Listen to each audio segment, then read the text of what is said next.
এখানে ধান কালাই চাষ করছে, টাউর কালাই। সবাই ভিডিওটা দেখবেন এবং শেয়ার করবেন। সবাইকে শুভ সকাল।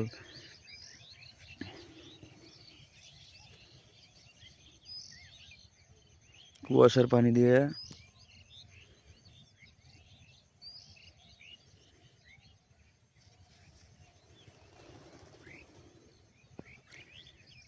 এই ধান 20 থেকে 25 দিনের ভেতর ধানগুলো কাটাকাটি শুরু হয়ে যাবে।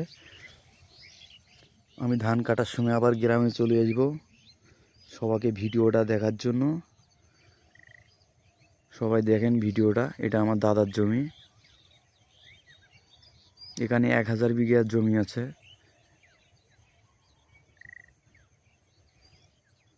শুভ সকাল। সবাই ভিডিওটা দেখবেন এবং শেয়ার করবেন।